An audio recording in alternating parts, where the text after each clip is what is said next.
Hola, ¿se me oye? Sí. Buenos días. Bueno, hemos esperado un poquito a ver si viene gente que se incorpore. Sabemos que viene alguien más, pero bueno, que vayan llegando. Bienvenidos a las jornadas de formación de jóvenes colegiados.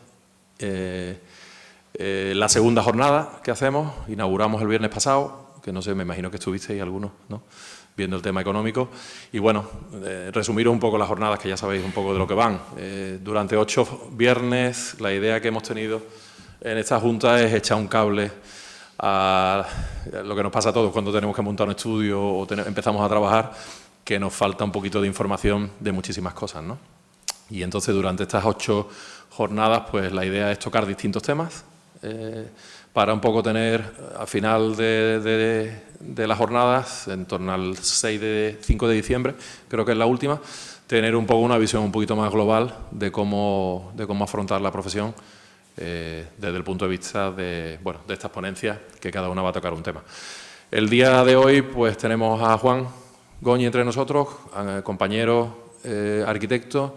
Desde junio de 2005 ejerce la profesión dentro de su estudio y es una persona pues más que indicada en temas de gestión de estudios, puesto que es un abanderado de temas pioneros además en estudios.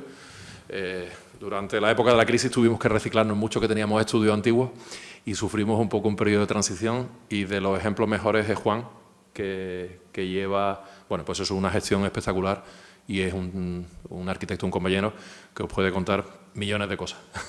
Yo soy un poco más de la antigua escuela y a él lo admiro mucho porque ha implantado unos sistemas espectaculares que ahora os contará, y bueno, pues es una persona que tiene muchísima experiencia ya y que como vais a ver, pues un referente en temas de gestión.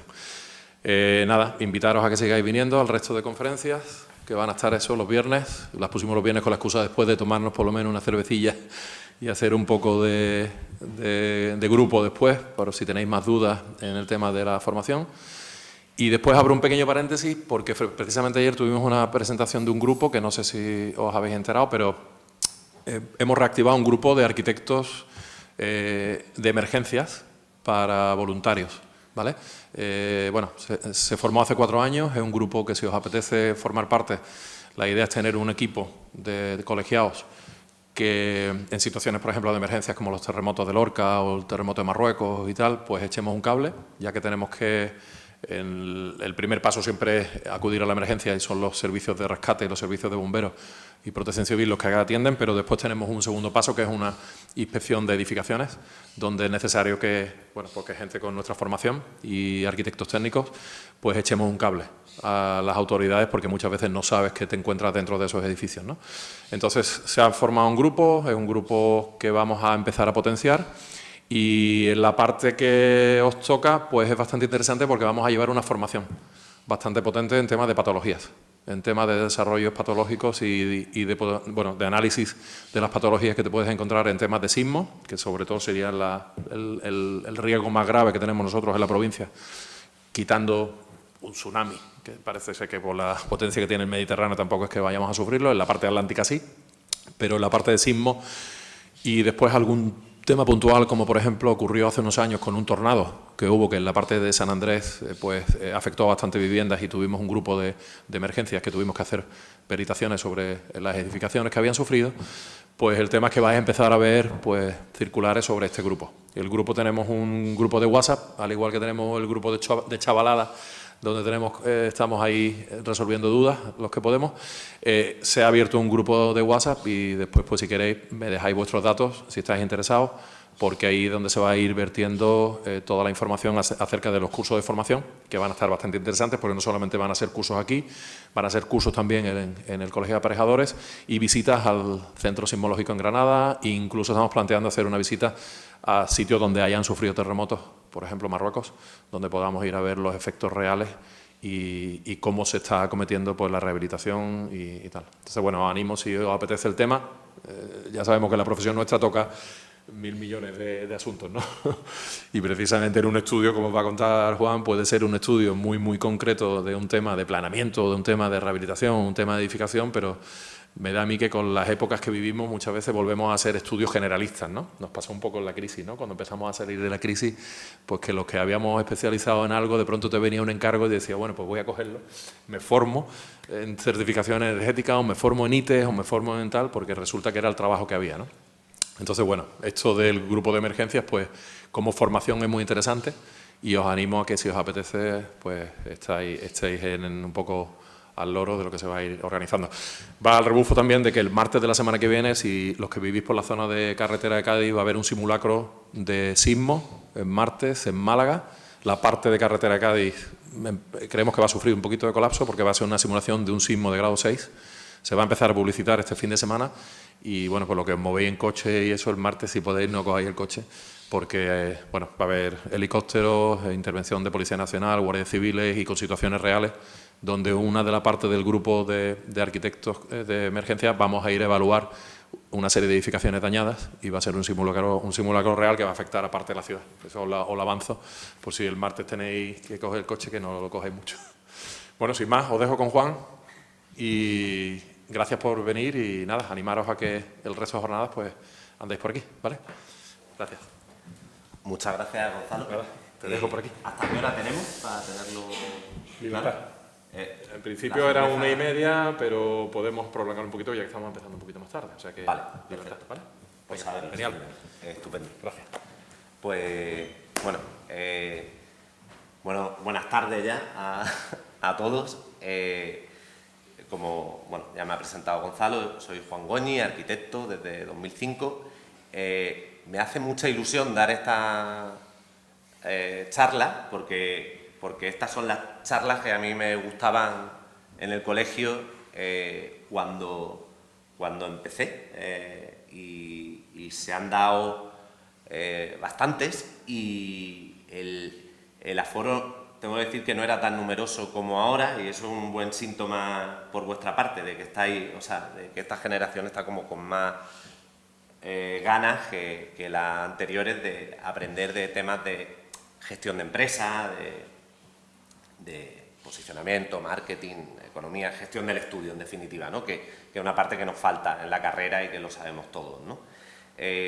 Cuando yo vine a la de gestión de despachos de mi época, la dio Gonzalo García, que es un arquitecto que fue el fundador de Soft S.A. junto a un aparejador que se llama Fernando Valderrama y que son los que hicieron el programa Presto.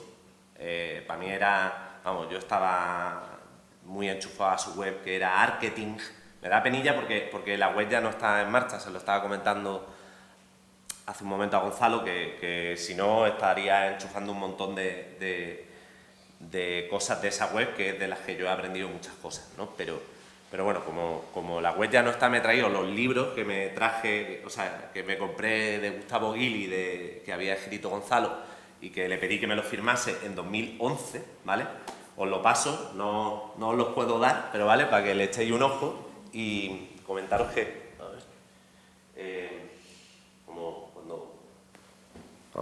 como yo no tengo libros, pues traigo los que más me gustan, ¿vale? El primero es cómo conseguir más y mejores encargos, el segundo, cómo dirigir a las personas y organizar el estudio, y el tercero, que es el que más me gusta, cómo ganar dinero trabajando de arquitecto, ¿vale? Entonces, os los paso para que le echéis un vistacillo. A mí Gonzalo García me cautivó más o menos por estas fechas, 2009, 2010, cuando... A ver, yo monté el estudio en 2006, o sea, digamos, terminé la carrera y empecé a trabajar por cuenta ajena y al año me monté por cuenta propia.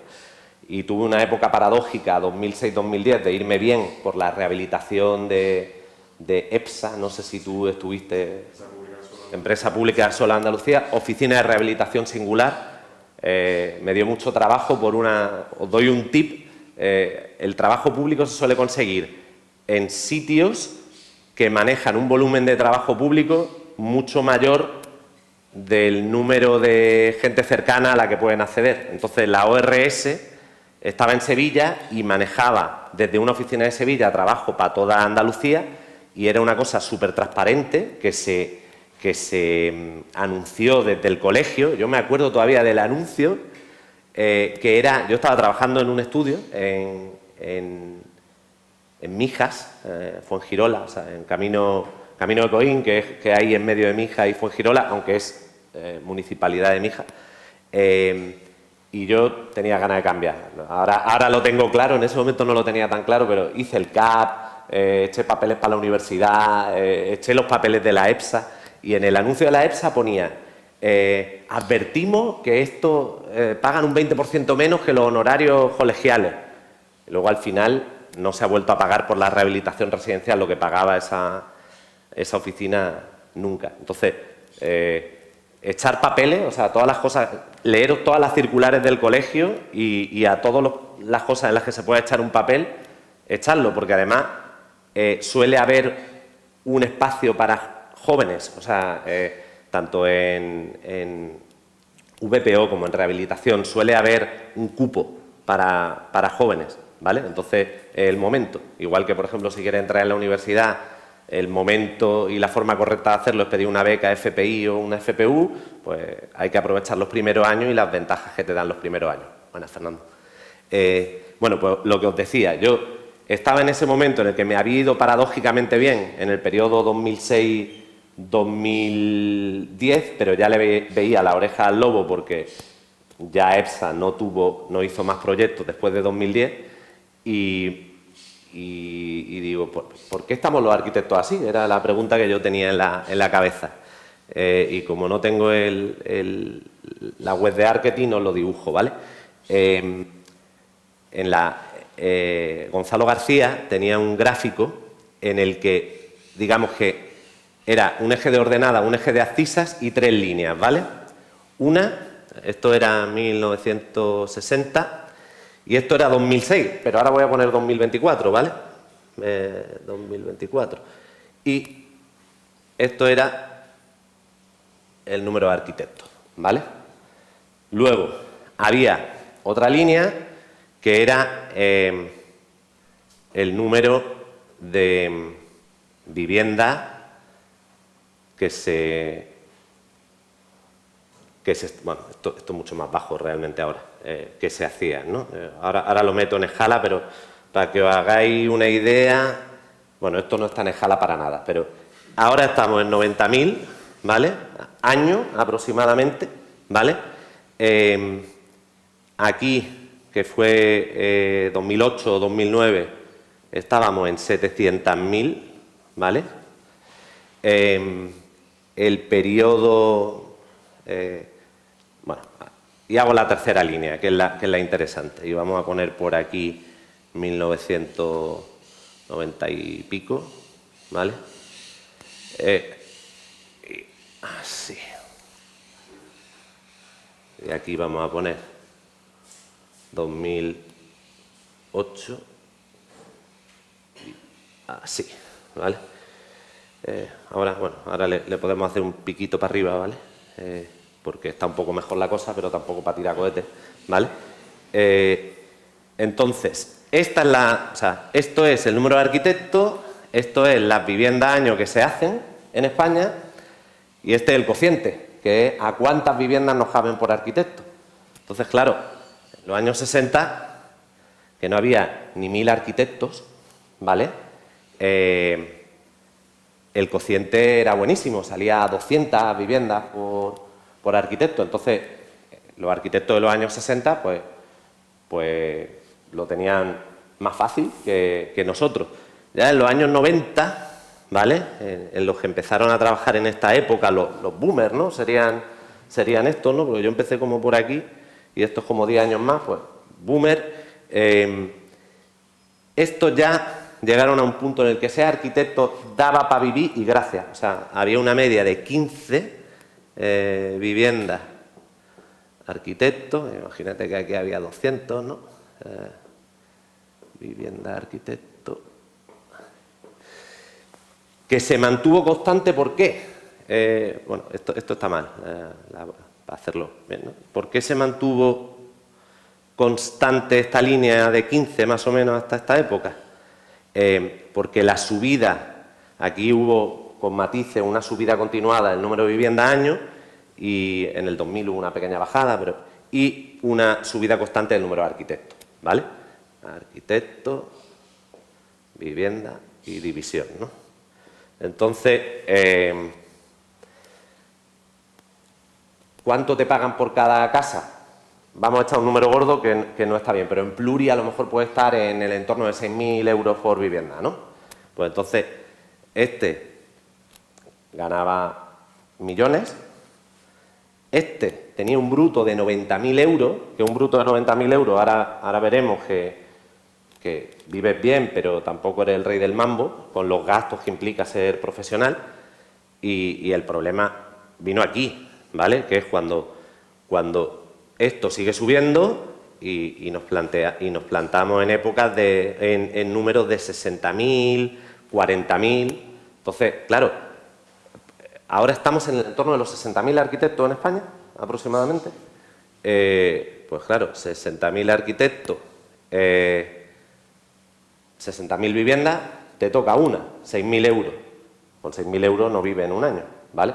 Estoy simplificando el problema, pero como el 70% del mercado es construcción residencial, es un número gordo que vale, ¿no? Entonces, digamos que a partir de aquí nos encontramos en un escenario en el que empieza una cosa que no somos los primeros ni seremos la última profesión a la que le pase, pero es que ya no todo el que estudia arquitectura trabaja de profesional libre en la arquitectura, ¿no?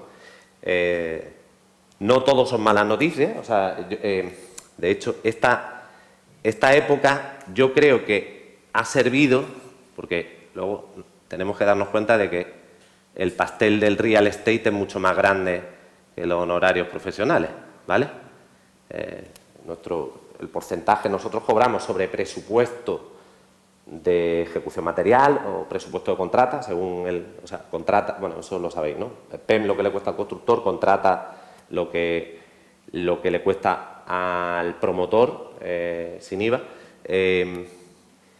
y aquí hay mucho más dinero, pues está la construcción, las ventas y el margen promotor, ¿no? Con lo cual, y aquí alrededor hay muchos más trabajos, puede trabajar en una constructora, que antes a los arquitectos no nos querían ni para atrás, pero cuando la primera generación ha empezado a hacer de jefe de obra y de jefe de grupo, dicen, coño, pues había como la idea de que íbamos a hacer perder dinero a la constructora siempre, porque éramos unos caprichosos, y de pronto pues se han dado cuenta de que también tenemos otras habilidades. La principal es que sabemos diseñar y hay una forma de construir o de plantear las obras que es el design to cost, que es, oye, pues si me estoy desviando, pues igual puedo utilizar una herramienta de diseño para cambiar el diseño y que valga y se ajuste al precio que tenemos en la cabeza. Eso no te lo puede hacer otro tipo de técnicos que no tengan esa habilidad para el diseño, ¿no? Etcétera. Entonces, pues nos hemos empezado a meter en otros sitios, ¿no? Y el que quiera seguir aquí, los que queremos seguir aquí, ¿verdad, Gonzalo? Tenemos que competir. Esa es la realidad. Y por eso, o sea, competir, que yo siempre digo, competir es mucho mejor que competir. O sea, quiero decir, tienes que asumir que habrá momentos en los que estés ofertando con un compañero lo mismo, pero también tienes que saber que con un compañero puedes ofertar una cosa que solo no puede ofertar. De hecho, ahora os contaré ejemplos nuestros en los que establecer colaboraciones nos han venido súper bien. Y esto tampoco es nuevo. Yo en el 16-17, que estuve dando clase en económica, y el primer año di creación de empresas, porque venía de dar clase de eso en la privada, en una escuela de negocios, pero el segundo año, como los sustitutos interinos somos los últimos en el orden de prelación, en elegir asignatura, pues me tocó distribución comercial. Y digo, ¿qué voy a hacer aquí? Gracias a Dios era una asignatura que le había montado un tío muy bueno, que ni le conozco, ¿eh? O sea, usé sus apuntes, pero no Sebastián Molinillo, y entonces aprendí un poco de distribución comercial y aprendí que en industrias en las que pasa cosas como esta, el comercio asociado es una de las herramientas para que los pequeños podamos sobrevivir frente a los más grandes. Y de hecho eso en Málaga, como Málaga triunfa, en Málaga va a empezar, bueno, está pasando ya, o sea, a Málaga ya han llegado, o sea, históricamente, nosotros tenemos la suerte en Málaga, como hemos construido mucho, tenemos uno de los estudios más grandes del mundo, está el 95 en la WA100, que es HCP, y hasta ahora en tamaño nadie le ganaba a HCP, pero ya hay delegaciones locales en Málaga de estudios más grandes que HCP. Como Morf, ya que estoy dando un nombre, doy el otro, ¿no? Y otros, ¿no? Pero quiero decir, entonces, es previsible que, dado el éxito que tiene nuestra ciudad, vengan estudios más grandes y para competir con los grandes la única manera es juntarse, ¿vale? Eso es lo que hacen los supermercados de barrio, que se juntan para hacer una central de compra y hacer juntos una marca común y establecer tecnologías juntos. Entonces, bueno, colaborar es competir y colaborar a la vez, ¿no? Pero si no compite, si no establece herramientas de empresa, pues nuestra forma de cuenta de la vieja para hacer, que yo la he hecho como todo el mundo, pues contra uno que lo hace mejor y más profesional, pues no te va tan bien, ¿no? Voy a seguir con la presentación. La portada, bueno, esto lo he hecho con de esto sabréis más vosotros, pero es la primera presentación que hago con inteligencia artificial, con Gamma, y he flipado en colores, ¿vale? O sea, la he toqueteado yo, pero como ahora se supone que la inteligencia artificial general va a llegar en esta década, a lo mejor todo lo que estamos hablando da igual, y lo que tenemos que hacer. Pero bueno, hoy por hoy estamos en la tesitura en la que todavía la IA, aquí me estoy desviando, ¿vale? Pero que a mí al menos solo me vale para el principio y para el final, para la ideación y para retoques y un poquito de render, pero no para más. Esta foto la he puesto por dos motivos, ¿vale? El primero, porque como Paco es el que ha dado la primera sesión, he entendido que la parte de números algo bueno os habrán explicado. Así que quería enfocar el tiro en el hecho de que en los grandes arquitectos hay mucho marketing. Y mucho marketing de ellos, mucho marketing para las ciudades donde trabajan, mucho marketing, los edificios se convierten en... O sea, de esto hay libros, hay un libro que se llama Arquitectura Milagrosa, que está muy bien, que habla de ese efecto Guggenheim que intentan buscar muchas ciudades cogiendo a un arquitecto de éxito, ¿no? Pero en lo nuestro, lo que os quiero transmitir es que Le Corbusier es una marca, que Zaha Hadid es una marca, que Lina Bobardi es una marca, que han durado más que su propia vida, ¿no? Y luego me gustaría quitarle un poco el prejuicio a la palabra marketing, ¿vale? No sé, creo que bueno, claro, mirando la historia, hacer marketing estaba prohibido por los colegios profesionales en la época esa, ¿no? En la época... ¿Por qué? Porque los profesionales tenían muy claro que en cuanto la profesión se convierta en empresa, aquí va a haber problemas. Entonces, hasta que hubo leyes europeas que prohibieron que se prohibiese, pues el marketing estaba prohibido, ¿no? Pero todavía hay un cierto pozo entre los arquitectos de este es muy marketingiano, este es arquitecto empresario. Pues como no seas arquitecto empresario te va a ir muy mal. O sea, si quieres montar un estudio, ¿no? Y yo el argumento que tengo más a favor del marketing y que más compran los arquitectos cuando en las charlas es que si habéis dado algo de marketing, la definición histórica de qué es marketing es que trata producto, precio, comunicación y distribución. De las 4 P's, todo el mundo sabe que la más importante es el producto, ¿vale? Pues el mejor marketing es hacer las cosas bien. De hecho, en Málaga pasa que los grandes... bueno, por no hablar de compañeros, porque pone a uno por encima de otro, me meto en el interiorismo, que también lo conozco un poco. M al cubo... el mejor marketing que tiene, cuando va a un restaurante y ve un techo de estos, hay otro que quiere el mismo techo para su restaurante. Y solo con hacer un buen producto, Peter Drucker decía, cuando el marketing es perfecto, la venta es innecesaria. O sea, que el mejor marketing que podéis hacer es hacer siempre un buen trabajo, aunque el cliente sea un petardo, y elegir bien al cliente para que te deje hacer un buen trabajo, ¿no? Pero ver esa conexión que hay entre el arquitecto y la marca, ver que si llegas al tope a lo que todos aspiramos cuando estudiamos la carrera, pues vas a tener un poquito de marca al nivel en el que tú estés, en tu especialización. Creo que es interesante tenerlo en cuenta, ¿no? Luego os quería hablar un poquillo de mí, porque estoy dando yo la charla. Como profesional, y así aprovecho, y las cosas que estoy haciendo os cuento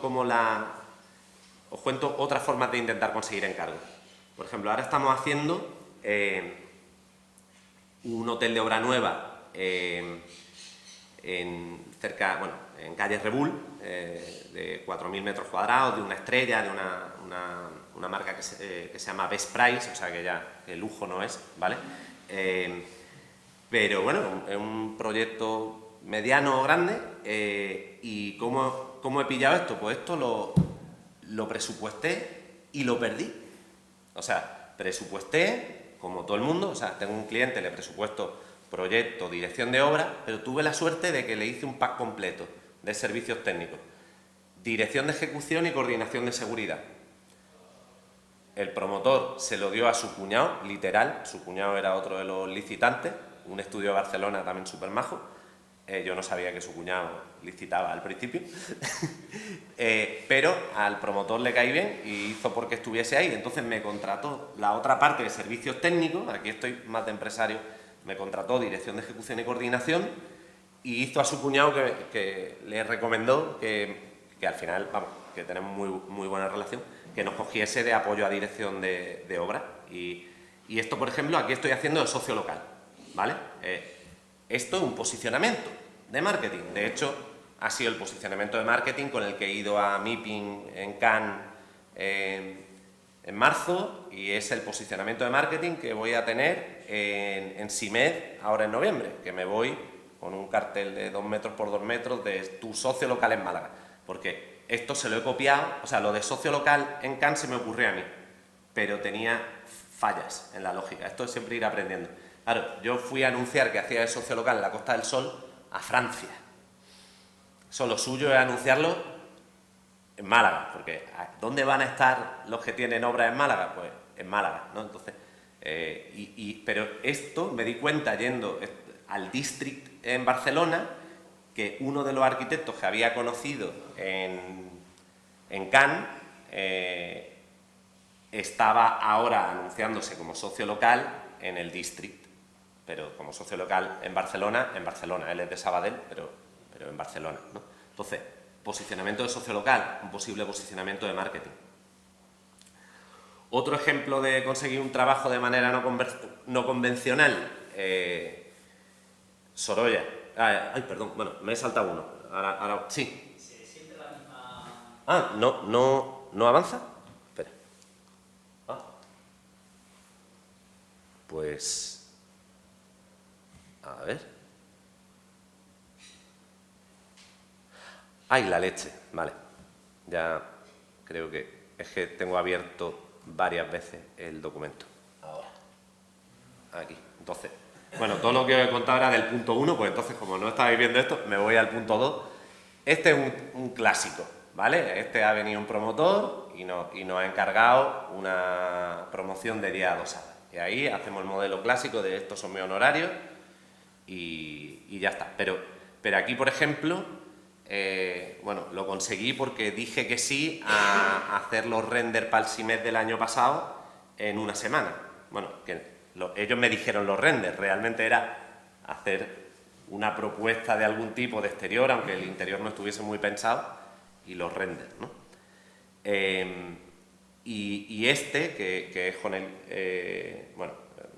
uno de los edificios del que más orgullosos nos sentimos, 11 viviendas en Avenida Pintor Sorolla, Málaga.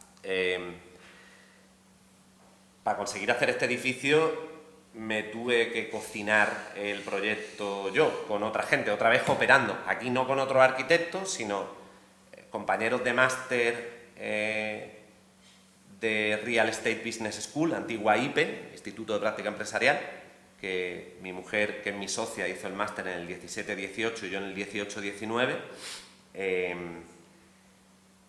Pues 3 compañeros de máster, una inmobiliaria, nosotros como estudio de arquitectura y uno que sabía hacer cooperativa.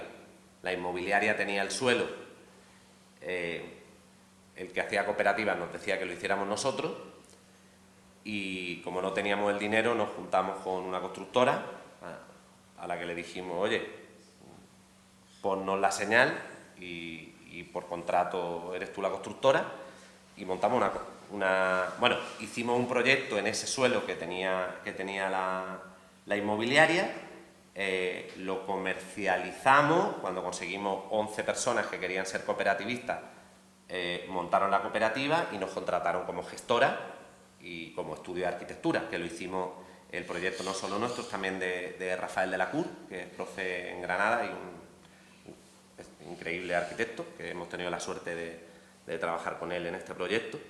Pero a esto otra gente con la que trabajo es socio local, Buckley, Gray y Yeoman, BGY, que son en la WA100, en la lista esta de los 100 estudios, son el 85.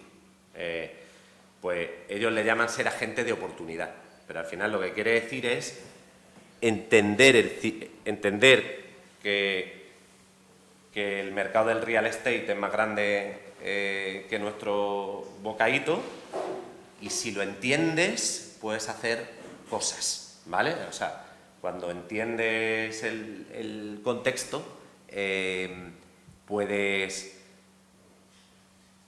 cocinarte tus propios proyectos y puedes establecer también ciertas actuaciones para a lo mejor entrar con algún agente de una manera distinta al que entrarías normalmente, de si solo vas ofreciendo servicios profesionales, ¿vale? Y luego, pues, aquí la obra más grande que hicimos, reforma integral del Hotel Camino Real de Torremolinos. Este lo hicimos también de socio local, pero con un matiz, socio local de una ingeniería. ¿Qué ventaja tiene ser socio local de una ingeniería? TIPSA, técnica y proyecto. Estos facturan 200 millones al año, o sea, creo que es de las ingenierías más grandes del mundo, la más grande de España seguro. Pues que les mola que tú seas el arquitecto. Es decir, yo por ejemplo aquí soy solo asistencia técnica, vamos a decir, ¿no? Mientras que aquí ellos estaban encantados de que firmase y yo estaba encantado de firmar, porque de pronto tenía currículum de obra de más de 10 millones de euros, cuando el anterior no era ni la mitad, ¿sabes? El anterior más grande que había hecho. Entonces, ser socio local y ser socio local de una ingeniería o de un promotor o de un fondo de inversión, si le ofreces todo lo que necesitas, pues puede ser una buena manera de ser arquitecto con algo detrás que te apoya mucho, ¿no? Bueno, de esto en la carrera no me enseñaron nada, ¿vale? Algo, pero simplemente a nivel de empresa, aprendí en un MBA que hice en ESESA en 2008-2009, que me lo becó el Ayuntamiento de Málaga. Os traigo esto porque, o sea, he puesto esta diapositiva porque era un máster que valía bastante pasta y que si presentaba un proyecto de empresa, pues te lo becaban. Te cobraban 1.500 euros porque lo gratis no se valora, te cobraban 1.500 euros y te los devolvían si terminabas, ¿vale? Y, pues, lo terminé y me lo devolvieron. y esta es la portada del proyecto de empresa con el que me dieron la beca y me la he encontrado y digo, pues la voy a poner. Bueno, hice un máster también, o sea, lo que quiero transmitir es formación continua. Vais a estar toda la vida estudiando y lo sabéis, ¿no? Pues, pensad qué queréis. Por ejemplo, yo he intentado balancear los temas técnicos y los temas de empresa hasta que ahora ya estoy sobre todo en temas de empresa. Pero bueno, en 2012 hice un máster oficial de acceso al doctorado, luego quitaron lo de hacer los máster para el doctorado, pero bueno, ahí aprendí cosas de ingeniería interesantes.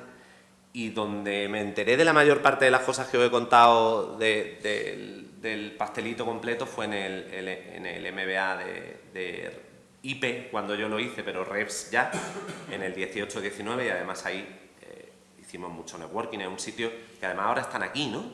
Siguen aquí. Es un sitio interesante donde estar, porque te pone en contacto con el resto de agentes de nuestra industria. Al final nosotros somos los servicios técnicos de una industria mucho más grande, ¿no? Que es la de la construcción y la promoción y la venta, ¿no? Y luego el mantenimiento preventivo de lo construido, ¿no?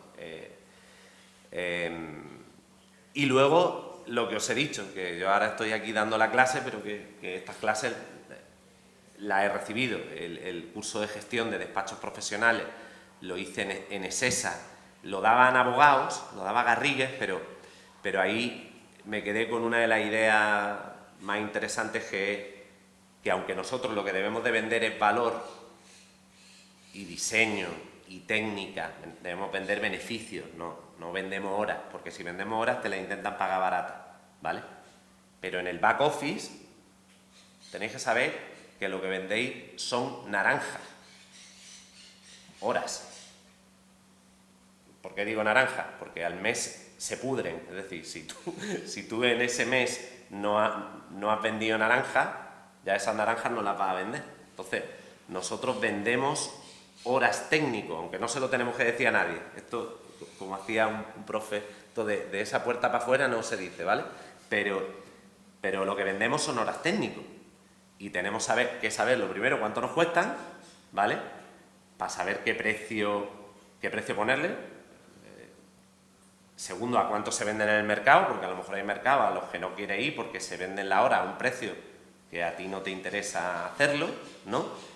Y luego lo de las naranjas, que dijo este de Garrigues, me gustó mucho, porque ahí te puedes poner a leer y establecer analogías. A mí me funciona mucho el tema de la analogía.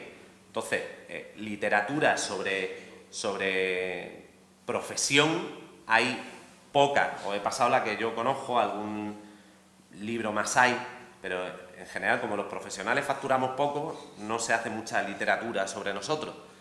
Pero literatura sobre empresa y sobre agro hay un montón. Entonces, puedes leer sobre ese tipo de cosas y te da ideas estableciendo analogías. Otro ejemplo de analogías que pongo, el de los coches. Vender proyectos de villas es muy parecido a vender coches. Y me voy a explicar por qué. Por una cosa muy tonta, porque valen más o menos lo mismo, ¿vale? Entonces, mientras que tú, para vender una ITE, va a ir a precio o a confianza y se va a decidir en el momento de la llamada muy rápido, tú cuando te vas a comprar un coche, ¿cuántos concesionarios va a haber? ¿Cuántos coches vas a comprar? ¿Cuántas webs vas a leer? O sea, tenéis que hacer el cuerpo a que cuando venga un cliente, por ejemplo, si os dedicáis al mercado de las unifamiliares, a la oficina, ese ha hablado con 3 y va a hablar con 6 más, ¿vale? Igual que vosotros si fuerais a comprar un coche, exactamente igual. Y eso tiene sus implicaciones. No, de hecho, esta es otra formación que hice en la Escuela de Ventas en 2012, pero ayer hice una consultoría con la misma gente con la que hice este curso, de cuestionario comercial y para hacer un proceso de ventas completo y digo, ¿de qué lo hago? Digo, pues lo voy a hacer de villas, que al final es lo que me entra de manera automática por la web y lo que creo que puedo establecer un proceso más fácil, ¿no? Y tiene que ver con los coches. Cuando a mí me viene uno de villas a la oficina y yo le hablo del seguro decenal y me dice, sí, pero no es obligatorio porque y digo, te ha ido ya a 4, ¿sabes? Cuando sabes lo que es el director de ejecución, el coordinador, el que te viene que todavía le estás explicando tú todo es maravilloso porque eres el primero, ¿vale? Y lo que hay que intentar es cerrar. cerrar, eso, bueno, esto me lo han explicado a mí, no lo voy a explicar yo, pero que lo que os quiero decir es que ahora hablaremos de ventas, pero que estamos en un mercado muy competido, eso lo sabemos todos, ¿no? Y por eso hay que formarse y tener el hacha afilada y haberse preparado y estudiar y tener tus procedimientos para salir a competir en el mercado, ¿no? Bueno, también estoy dando clases porque me gusta mucho dar clases, o sea, casi en la mitad de los sitios donde he estado, luego he acabado de una u otra manera. Entonces, bueno, di clase en la UMA de sustituto interino 2009-2010 y luego estuve de colaborador honorario hasta 2012. Luego, ahí aprendí el truco de las listas, este es otro truco interesante, de las listas de sustituto interino y en general de las listas, en general. Apuntaros en listas en las que intuyáis que hay más demanda que oferta. Y entonces os irá bien. EPSA, se hacen en EPSA éramos el primer año 18 arquitectos para 200 proyectos. Por eso tuve 14 proyectos el primer año. Y luego subimos a 30 arquitectos el segundo año, pero había 600 proyectos. Me tocaron 20, ¿sabes? Y encima subió el límite de los contratos menores de 12 a 18.000 euros. Estaba facturando una barbaridad simplemente por haber llegado a una fuente en vez de una gota, por haber encontrado un cliente recurrente, ¿no? en una lista. Y en general, hay veces que no puedes saber que una lista es interesante, pero otras veces sí. Por ejemplo, si quieres ser profe de universidad, pues si abren una universidad, apúntate en las listas de sustitutos, porque van a ir montando cursos y cada año van a necesitar el doble de profesores, ¿vale? Eso es lo que hice yo en el departamento de estudios de mercado de la UMA, o sea, porque que yo haya dado clase en arquitectura tiene sentido, pero ¿cómo acabé yo dando clase en económica? Pues porque estaba dando clase en ESESA, ¿vale? En el sitio donde había hecho el máster, y mis compañeros me dijeron, oye, pues ahora la UMA acaba de decir que va a dar clase de empresa a los 80.000 alumnos, o sea, a todos los alumnos en vez de solo... Entonces este departamento se va a multiplicar por 4. Me apunté a la lista de sustitutos interinos. Si no era el último, era el penúltimo, porque soy arquitecto, no economista, pero como esa lista dio 3 vueltas, pues me llamaron 2 veces, ¿vale? Listas con más oferta con más demanda que oferta, ¿vale? Y luego, pues, también he llevado planes de negocio en la escuela ESESA, que antes era del ayuntamiento, ahora sigue siendo patrono, pero ya la compró IMF.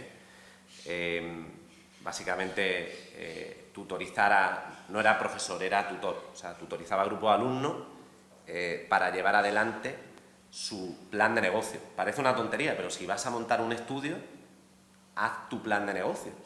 Luego no se va a cumplir, pero al menos te hace pensar en estudiar el mercado. O sea, estudiar el mercado es saber en Málaga, si vas a ser local en Málaga, cuántas viviendas se hacen o cuánto, ¿no? Pues eso lo puedes saber en el colegio porque hay datos que se publican cada 6 meses o, vamos, el colegio publica continuamente esos datos.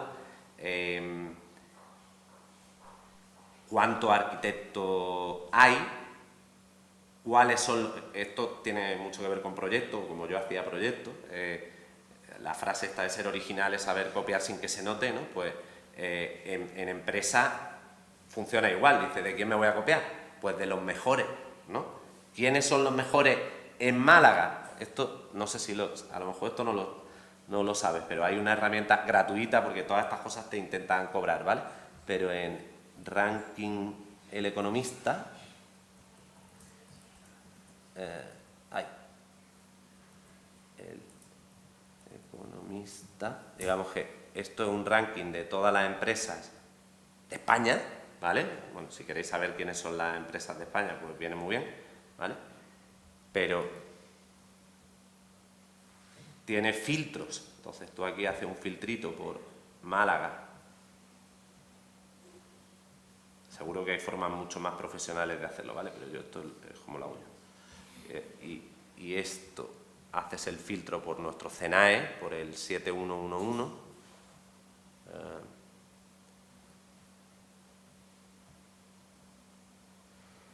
Servicios técnicos de arquitectura, y a nivel de empresa, ¿vale? Pues aquí sabemos quién factura más. No sé si son mejores o peores, pero ¿quién factura más? Pues el primero y el segundo HCP, ¿vale? Luego, un tema interesante que tenéis que tener en cuenta. Un montón de los siguientes son de Marbella. Entonces, el trabajo bueno parece que está en Marbella, sobre todo para particulares, ¿vale? Aquí hay trampilla, o sea, quiero decir, alguno habrá que hace obras, que no solo hace servicios técnicos, entonces, y puede estar un poco distorsionado, pero tiene bastante realidad, ¿no? Entonces, si queréis, yo porque no me quiero mover de Torremolinos, pero si yo fuese joven, antes he dicho product placement, ¿no? Marketing. El placement, ¿cuál es la parte más importante del placement? ¿Dónde estás tú? Entonces, pues si yo quisiera montar un estudio de unifamiliares o de villa, pues me iría a Marbella, si estuviese empezando, ¿vale? Y lo montaría en una cabecera de una urbanización grande. Y además, si vais a los centros comerciales de esas urbanizaciones, veréis que están llenos de despachos de abogados, es decir, de la gente que les quiere captar como cliente, ¿vale? Luego Asenjo, otro gran estudio de Málaga. Bueno, aquí ya te puedes poner Domingo Corpa, otro gran estudio. Bueno, aquí hay pues, los más grandes, ¿no? Alberro, el antiguo jefe de mi mujer, otro super máquina, ¿no? Hasta que llega al 50 creo que estamos nosotros, ¿sabes? O sea, que es muy difícil hacer, ¿sabes? Pero bueno, aquí tienes a todos los que son mejores que tú, que mírales de vez en cuando la página web, a ver, mírales las redes sociales, a un poco de lo que se llama vigilancia competitiva, para sacar ideas, ¿vale? Esto te lo enseñan en cualquier escuela de negocio. El estudio de mercado es el estudio de tus clientes y luego el estudio de tu competencia y luego la inteligencia artificial, la amenaza ¿no? del macroentorno económico y tecnológico, ¿no? Vuelvo, pero es que a mí esto me encanta, ¿sabes? Y cada año, en cuanto depositamos las cuentas anuales, digo, a ver si he subido, he bajado, tal, ¿sabes? Entonces, y luego, bueno, ahora casi no doy clase, ahora doy clase en estos dos sitios, pero aquí una al año y aquí 5 al año, en el máster de diseño de interiores de ADE que llevo desde 2019. O sea, yo doy clase donde me dejan, como estáis viendo aquí, ¿no? Es una cosa que me gusta escuchar y me gusta hablar. Por cierto, no lo he dicho, cualquier duda que tengáis o cualquier cosa que queráis decir, cortadme, porque si no me cortáis no voy a parar de hablar, ¿vale? Pero cortadme de verdad que casi prefiero eso, ¿vale? O sea, que es más interesante que debatamos que yo suelte el rollo, ¿vale? Y lo último, que también lo pongo como currículum, pero para dar consejos, es hacer networking, ¿vale? Yo, por ejemplo, el primer networking que hice fue de casualidad, o sea, con la Asociación de Jóvenes Empresarios, pero me vino súper bien, o sea, acabé primero de vocal, luego de secretario general, luego subí a AGE Andalucía, como es una estructura que es, digamos que tiene estructura provincial, autonómica y estatal, y son como las juventudes, entre comillas, aunque no es exactamente así porque es independiente, pero son un poco las juventudes de la COE. Acabé en la COE, o sea, en el 2016 estuve en el Comité de Reforma de Rehabilitación y en la Comisión de Infraestructura y Urbanismo. Yo me acuerdo yo era un poco inconsciente de dónde había estado hasta que un día me senté en una reunión de esta que iba a Madrid, al lado se me sentó la antigua ministra de Vivienda de lo de los minipisos, la que dijo lo de los minipisos, que ahora trabajaba para los registradores de la propiedad. Aquí conoces a mucha gente interesante que te puede venir muy bien para conseguir trabajo, pero sobre todo para aprender, ¿sabes? O sea, aquí aprendes mucho a nivel de empresa. Yo en COE lo que aprendí que más me gustó, o sea, en COE en las comisiones en las que estaba había muchos intereses contrapuestos. Había gente que se llevaba a matar en el mercado competitivo, pero allí colaboraban. Y las cosas, allí solo se trataba de las cosas que salían por consenso y que eran buenas para todos los que estaban en esa comisión. Pues lo mismo que os estaba diciendo antes de la competencia, o esto en EADE hubo una charla de un tío que hacía vídeos musicales, Santiago Salviche se llamaba, que le hacía vídeos musicales a Beyoncé, o sea, a gente, y que les dio el consejo a los alumnos que era network sideways, o sea, colabora con el que tiene al lado, no vaya a hacerle la pelota al de arriba ni a intentar explotar al de abajo. Tú júntate con los con los que son como tú y te va a ir mejor. Y yo os prometo que cuando se me queda una frase la intento aplicar y esto, desde que lo hago siempre me ha ido bien. O sea, en esta fase de lo de socio local lo he hecho desde antes de pensarlo como un posicionamiento de marketing. Cuando hicimos los Synergy, éramos socio local de un estudio que era BM2 Arquitectos de Sevilla, que nos llevamos súper bien, hicimos cosas que si no, no hubiésemos hecho, porque de deportivo yo no tenía ni idea, ¿sabes? Y hicimos pues los 7 primeros aquí en la provincia. Colaborar, o lo de Rafa, o sea, yo creo que uno de los motivos fundamentales por el que hemos conseguido un ACCESI este año es por colaborar con Rafa, que es un tío que tiene más experiencia que nosotros, es un arquitecto estupendo y la unión de nuestros poderes pues ha sido un ACCESI de los premios de esta Bienal, ¿no? Y luego también tuvimos otro premio, a empresa, ¿vale? Pero en el 19 como empresa. Y bueno, esto era un poco para que me conocierais y para que sepáis por qué estoy hablando de esto, ¿no? Luego, ¿qué vengo a contaros? Fundamentalmente que trabajar de arquitecto no es solo hacer arquitectura, ¿vale? Y que aunque seamos uno solo, tenemos que tener en cuenta que si somos uno solo, somos una microempresa, pero somos una empresa también. ¿Por qué? Porque como en toda empresa, vamos a producir, es decir, vamos a hacer arquitectura, o lo que sea que hagamos, pero vamos a hacer cosas por las que nos pagan, ¿vale? Yo hubo una época en la que en las horas de todo el equipo, que lo hacíamos con Google Calendar, les decía que antes de decir lo que hacían, tenían que poner A, C o P, ¿vale? P producción, C comercial y A es administración. Y comercial, o sea, bueno, sí, es una de esas 3 cosas.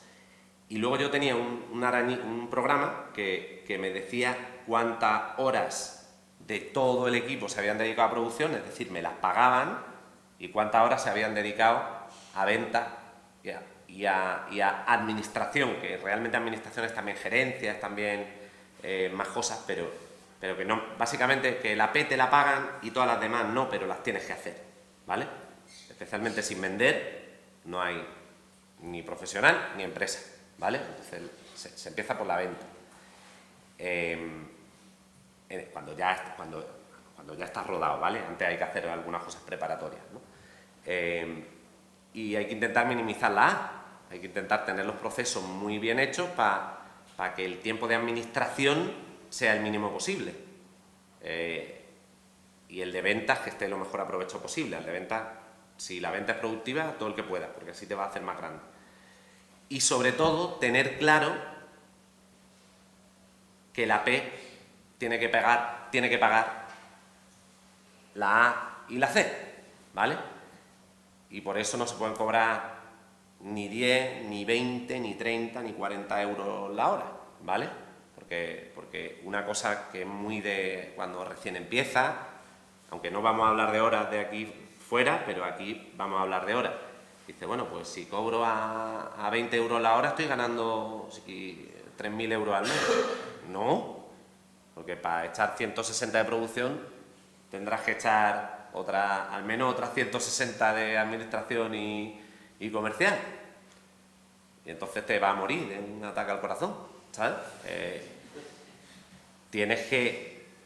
De hecho, esto me lo explicó José Ojeda, un arquitecto que tiene 10 años más que yo, del 68, súper majo, y que todo el mundo tiene como la idea de él, como es un tío muy creativo y muy brillante, pues de que no es muy organizado y al revés, de las personas más organizadas que conozco.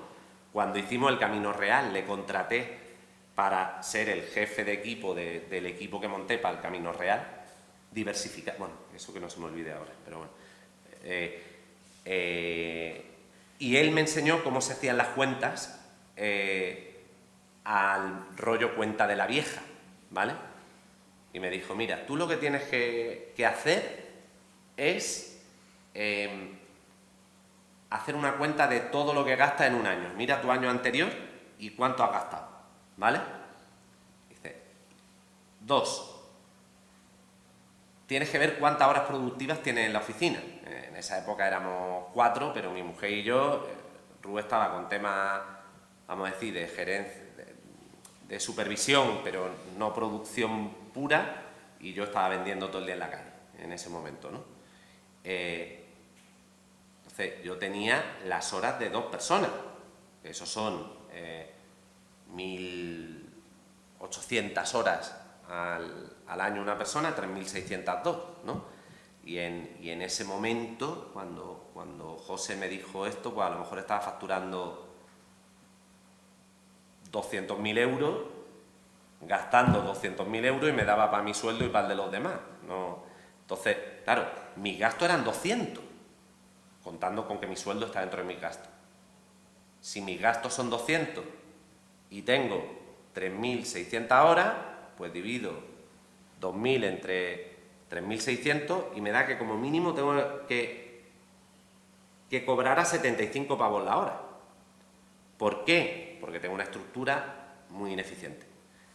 Hablando de estructuras, la estructura con la que no vais a perder dinero y con la que no vais a hacer ricos es la de una persona, o en mi caso, si sois pareja, 2 personas, ¿no? Que de esas conozco muchas, ¿no? Con esa no vais a perder dinero. Si sois buenos, no sé si es muy parecido a otras cosas, los albañiles buenos, que trabajan 2 juntos,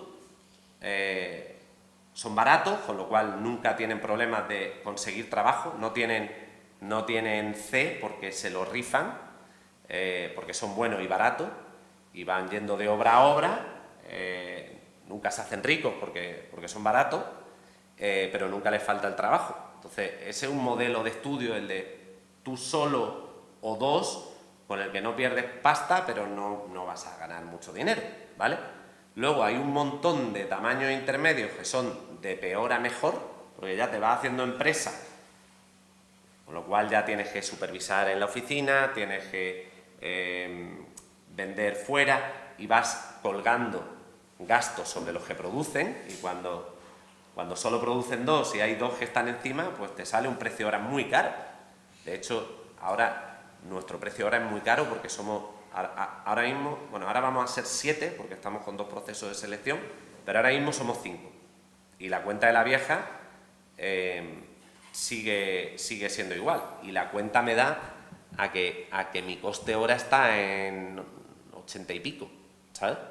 Entonces, haceros el cuerpo y seréis mucho más felices a cobrar como los abogados, a 400 euros la hora, y si no a 300, y si no a 200, y si no a 100, ¿vale? Pero no empecéis por cobrar a 10, porque entonces no os va a ir bien, ¿vale? Claro, esto es muy fácil de decir, sí.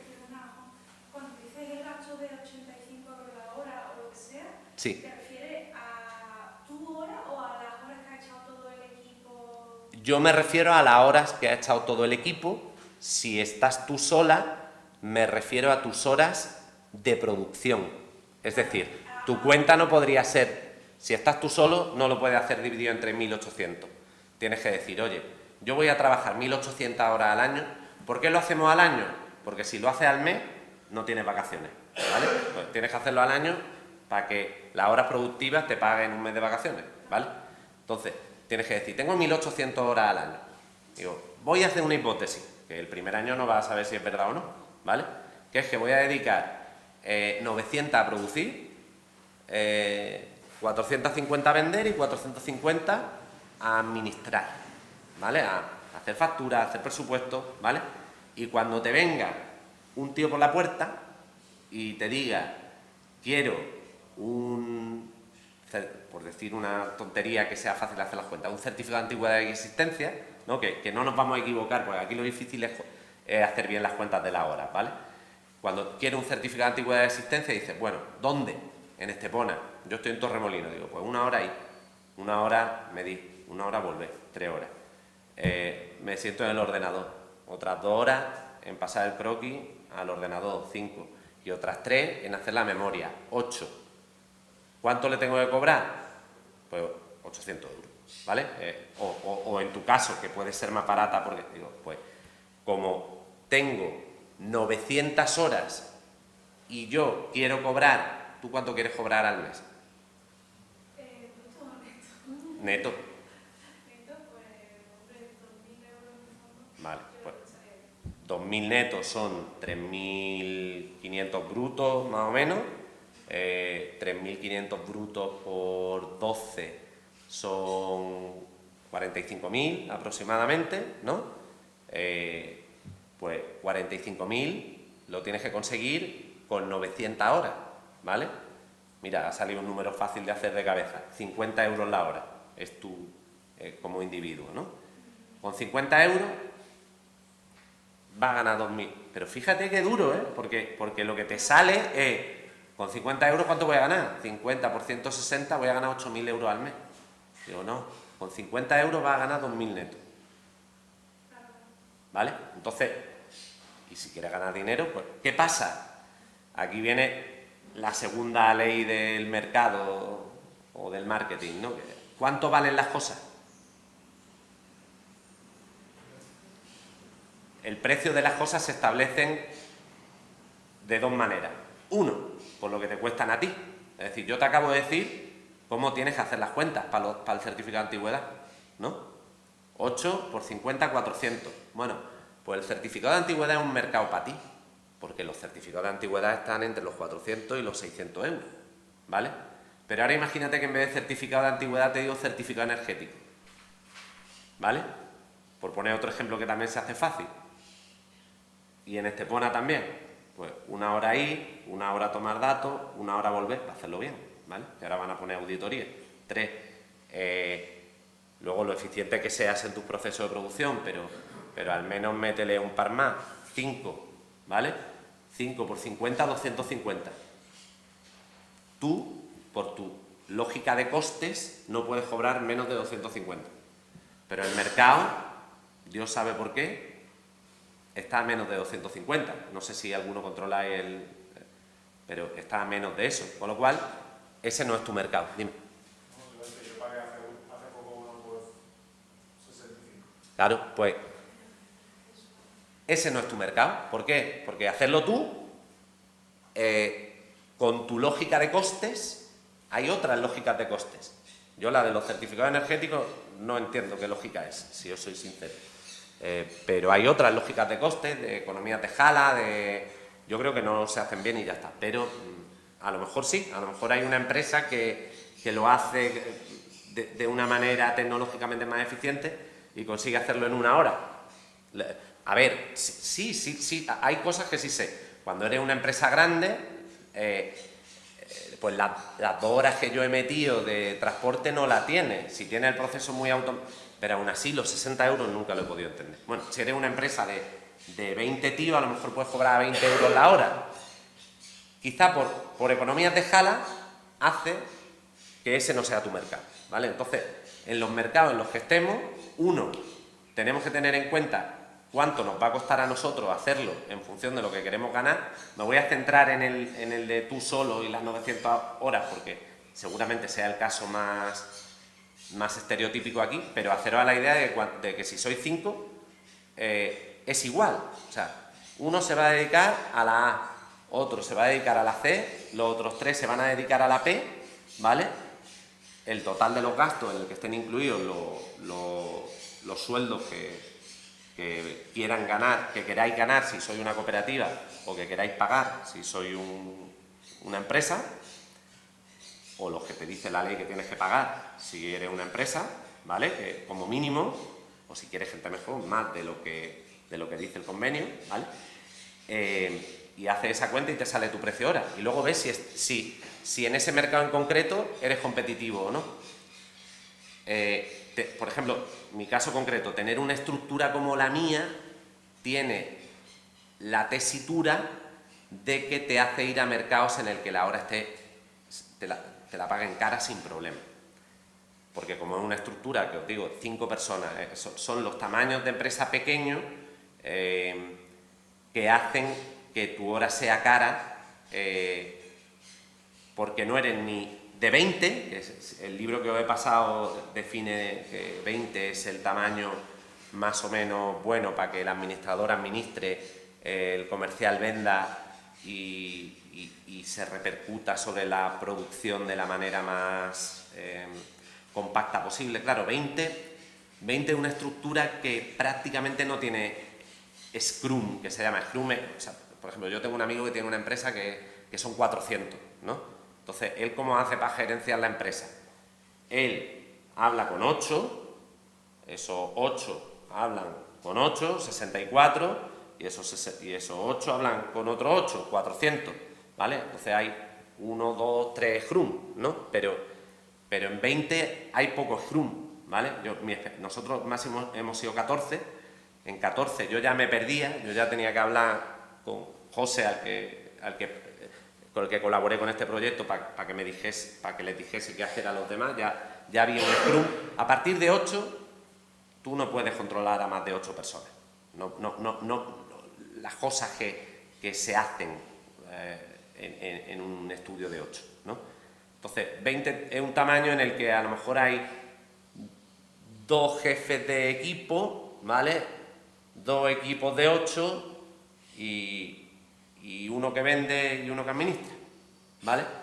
Y claro, es una estructura que está muy bien, porque 2 se apalancan sobre 18, ¿vale? Entonces, vamos, que ser empresa, pero ser pequeña empresa, te hace ir a mercados de precio alto, pero lo hay. O sea, realmente el retail es un precio que paga bien la hora, porque le importa más la velocidad que el precio. El hotelero es un mercado que paga bien la hora. Las periciales son un mercado que se paga bien la hora. Yo, por ejemplo, trabajo para 4 casas haciendo periciales, defendiendo promotores y claro, como ellos cobran 400 euros la hora, que yo cobre 100 no está mal, ¿vale? Está bien.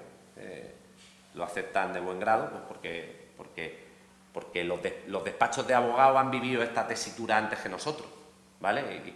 Y ya saben que tienen que cobrar bien su hora para vivir dignamente. Es que eso es una cosa que nosotros todavía, el conjunto de la profesión, pues lo tenemos que metabolizar, ¿no?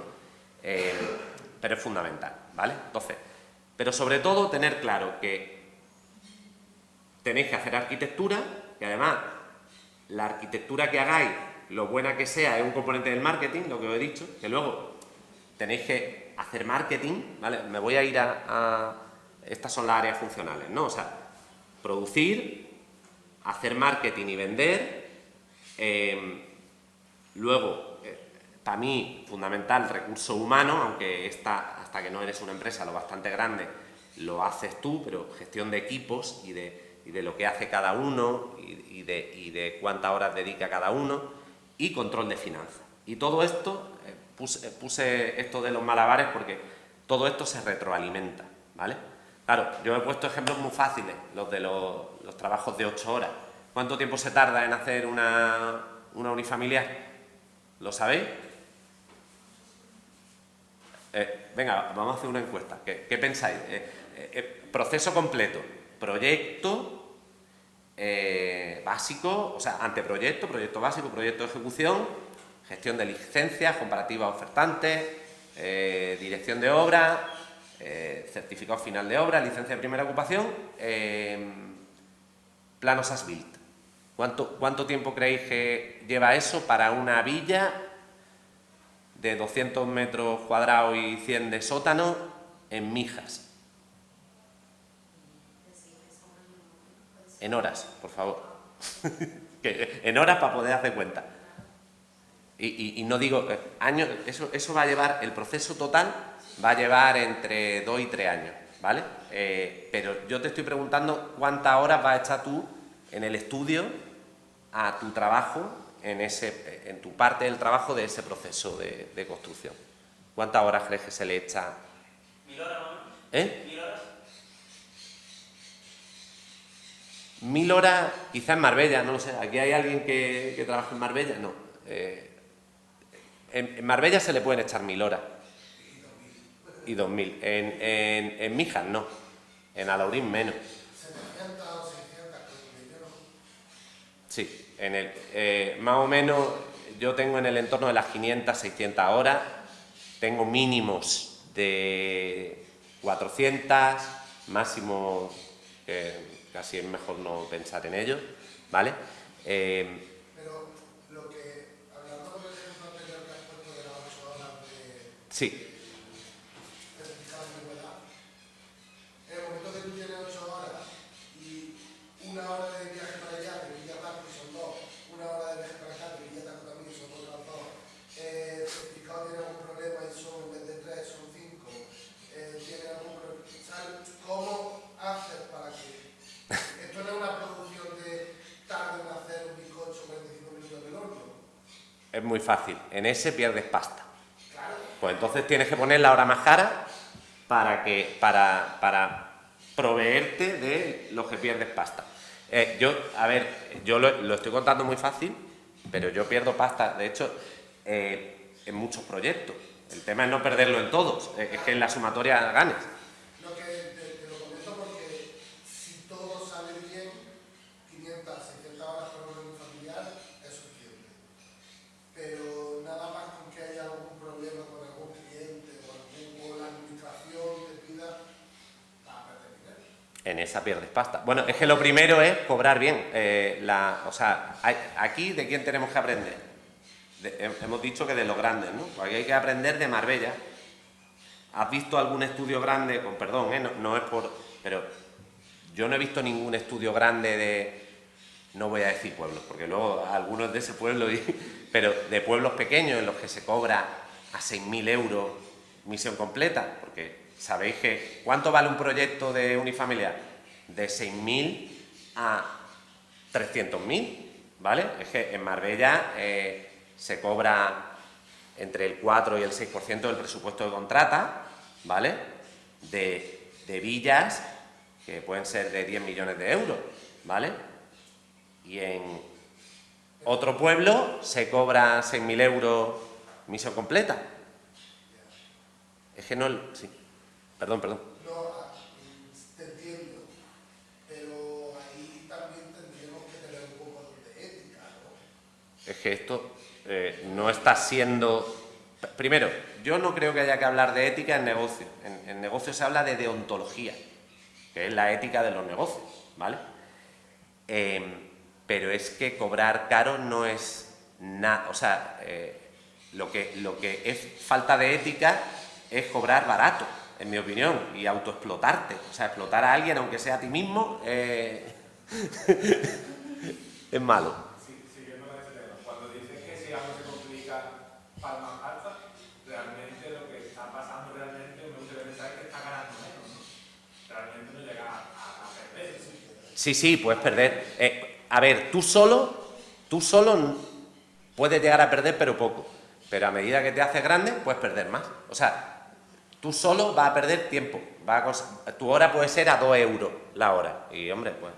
Pero, ¿qué vas a ganar menos? Tú solo, dices. Pero es que hay límites por debajo de los cuales ganar menos ya no es digno.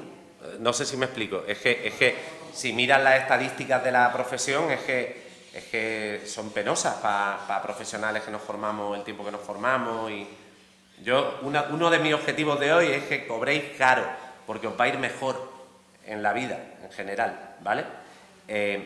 Y no estáis estafando a nadie, es que aportamos un valor y simplemente tenemos que cobrar en función del valor que aportamos.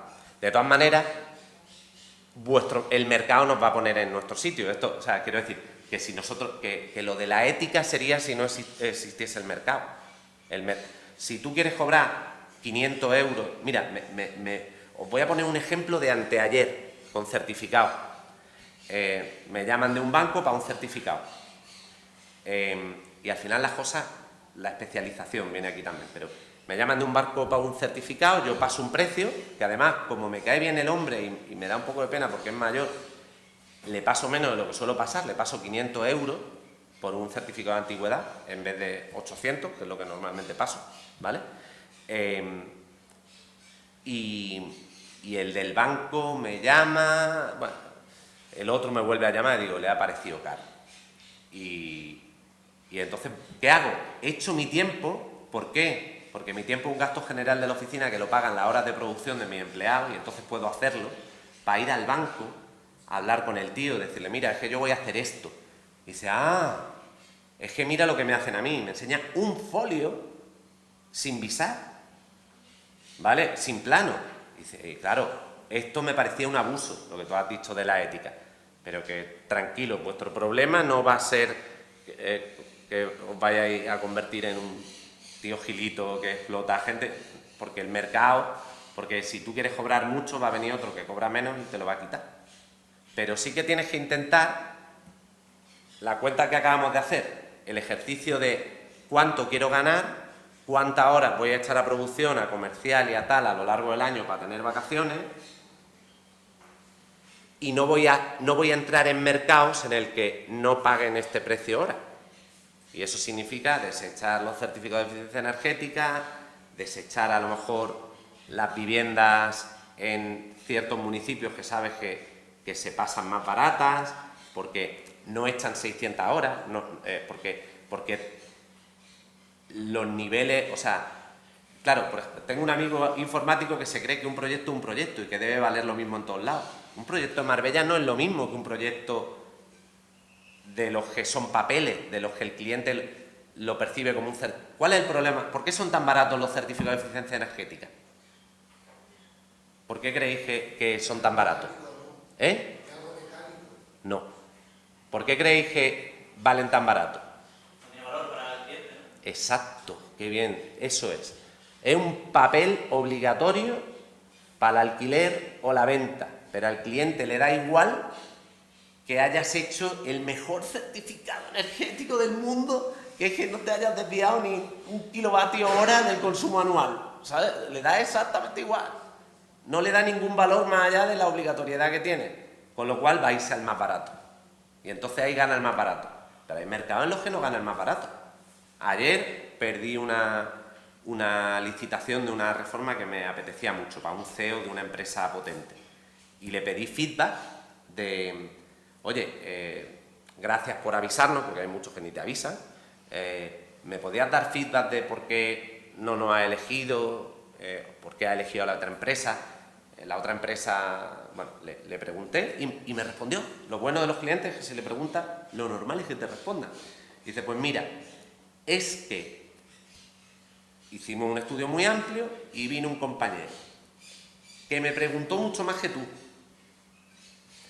que se quedó con los gustos nuestros y con la utilidad que queríamos y que apostó más que tú, bueno, eso no me lo dijo, y que me hizo una primera propuesta en la que vi que me había cogido el tal. Y entonces me quedé con él. Yo era un cliente en el que eché el resto, fíjate, echando el resto, es que el principal problema es que somos muchos.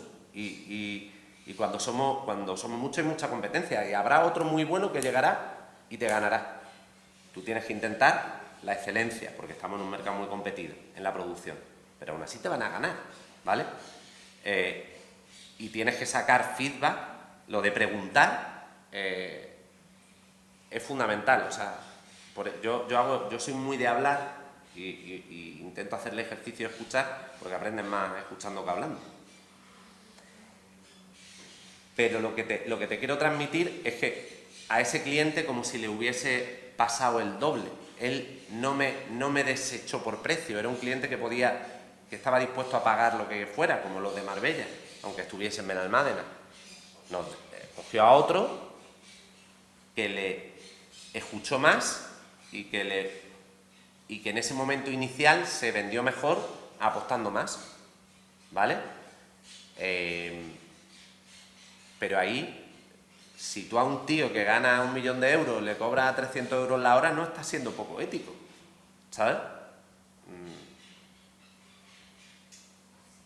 Y lo que quieras ganar lo decides tú, ¿eh? Y no está mal ganar dinero, es que eso es una cosa que yo creo que... Pero bueno, que ni aunque pienses que está mal, es probable que de arquitecto no mucha gente se hace rica, ¿sabes? Hoy por hoy. Sí, yo lo digo porque en mi experiencia de una reforma de un piso de habitaciones se han cobrado 100.000 euros por esa reforma. Entonces... ¿Pero de honorario o...? Pues, joder, pues enhorabuena al que lo haya hecho. Entonces eso es lo que a mí, ¿dónde está el límite? ¿Dónde pone el límite? Que al final, por culpa de eso, la profesión también está tan denostada, ¿no? Por la cantidad... ¿Tú crees que la profesión está denostada por cobrar caro? Yo creo que sí. ¿Estáis de acuerdo? ¿Alguien tiene otra opinión? Yo he visto temas que sí que hemos discutido muchas veces a lo mejor con compañeros, que he visto temas que están desde mi punto de vista feos, porque empieza a haber cosas un poco más turbias, unas comisiones muy altas por simplemente se engordan compras tales, un 50% de tales no engordes que son éticamente reprobables. Pero si simplemente tú ofreces unos servicios y lo acuerdas con el cliente y tú ya estás bien pagado, Yo te hago un matiz sobre las comisiones, que es un tema que me gusta mucho. Yo creo que las comisiones no son reprobables. Yo creo que lo que es reprobable es mentir. Y te pongo un ejemplo. Te pongo un ejemplo. O sea, conocí a un interiorista en Marbella que su modelo de venta es que consigue que el tío vaya a su despacho y cuando le tiene sentado enfrente le explica, dice, mira, mi propuesta de valor, mi Unique Self Proposal, que le llaman es que yo al cliente no le cobro. ¿No? Pero escúchame, a ver si tú piensas que esto es justo o injusto. Yo al cliente no le cobro. Dice, el trato que hago con el cliente es que él tiene que elegir dentro de mi gama de proveedores y son los proveedores los que me pagan a mí. Me dan comisión. Es que si la comisión fuese reprobable no existirían muchas profesiones que van a comisión, inmobiliario. Lo que es reprobable es hacer un egipcio. O sea, eso es lo que para mí es reprobable, pero las comisiones, en mi opinión, no son el problema de la profesión. El problema de la profesión, en mi opinión, es que en esa época en la que había más demanda que oferta, no hemos tratado bien a los clientes y lo que se suponía que era nuestro trabajo no lo hemos podido hacer, muchas veces por imposibilidad física. Si una ley dice que tienes que ir a obra, ¿vale?, pero tú tienes 300 obras, si la media en los años 60 era tener 300 obras, si es que no lo sé seguro, pero supongo que la profesión de aparejador apareció por eso, porque el arquitecto no podía ir a obra por números. ¿Me explico? Yo creo que la profesión tiene un problema no por ser caros, porque hay gente que gana mucho más que nosotros y nadie se mete con ellos por ganar más que nosotros, ¿vale? Hay profesiones en las que ahora mismo un buen informático gana 60, 70.000 pavos si trabaja aquí y de 100 para arriba si trabaja fuera y si trabaja en inteligencia artificial de $500.000 para arriba y nadie piensa que ese tío es mala persona por cobrar $500.000 euros porque es muy bueno en lo que hace o lo suyo está muy demandado. Una profesión tiene problemas cuando la sociedad deja de percibir valor. Cuando, ¿sabes? Y nuestro problema es, en mi opinión, que ha habido épocas en las que la ley decía que íbamos a la obra y no íbamos a la obra, ¿vale? O íbamos poco a obra. Ahora, yo creo que ahora casi todos los arquitectos vamos a obra, creo, lo dice la ley, pero como llevamos 5 o 6 obras, podemos ir, pero es que cuando llevabas 200 no podías, ¿no?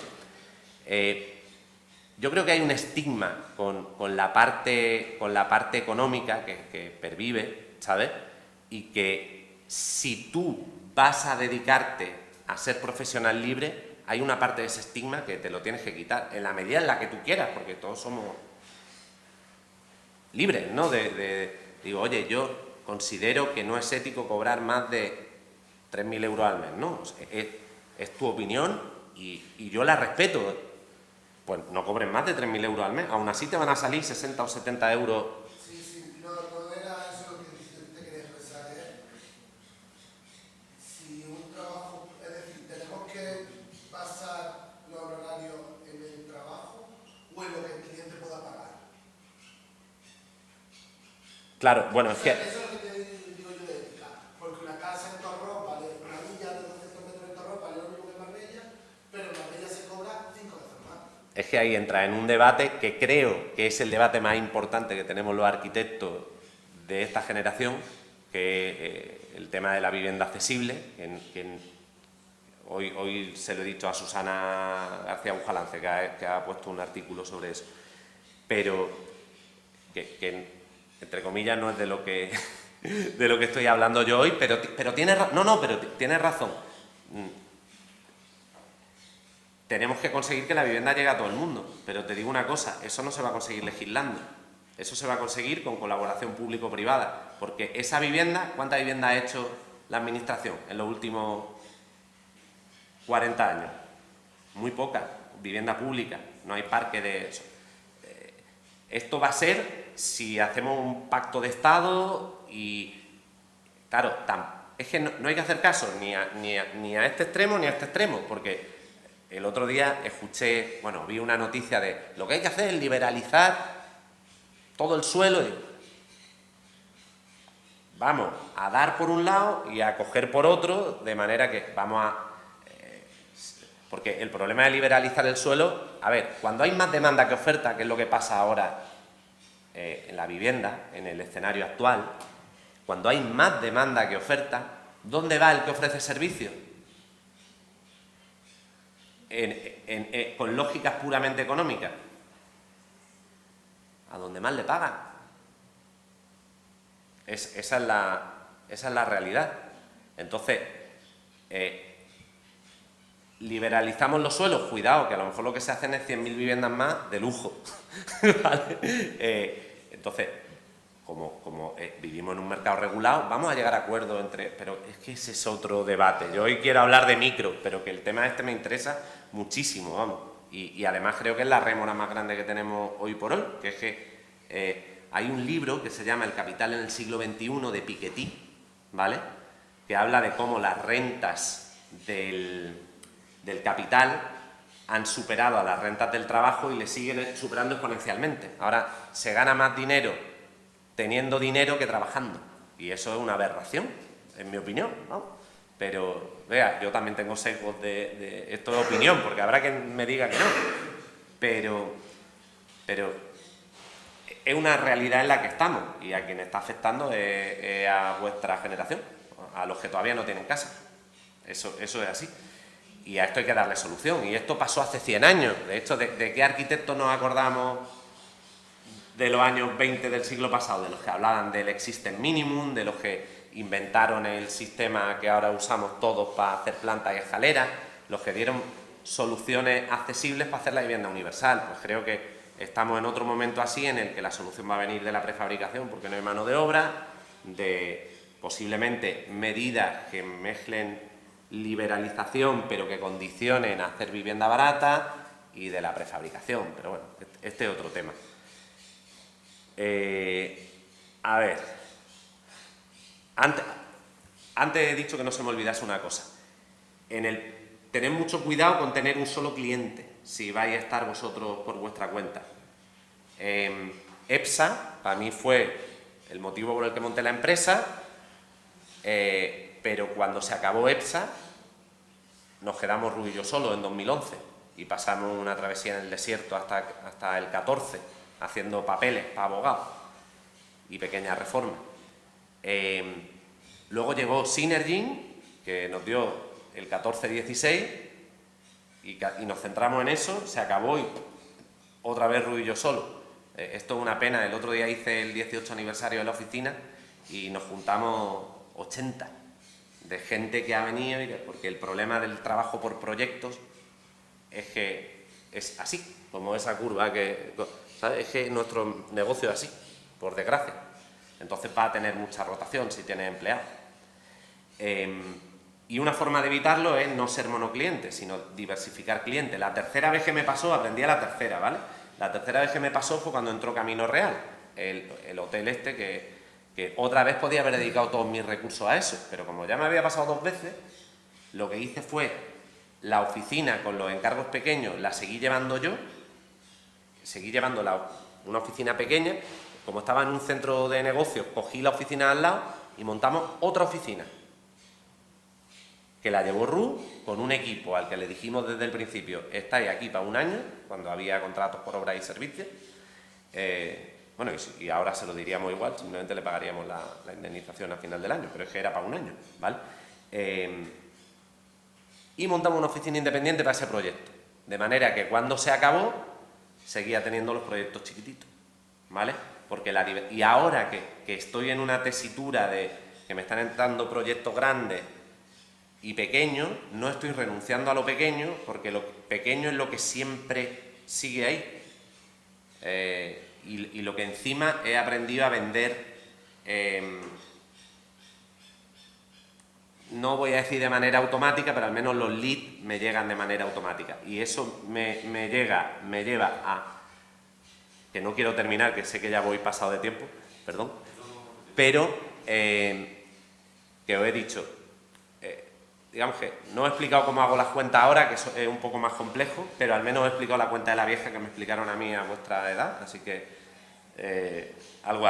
Pero os quiero hablar de marketing, ¿vale?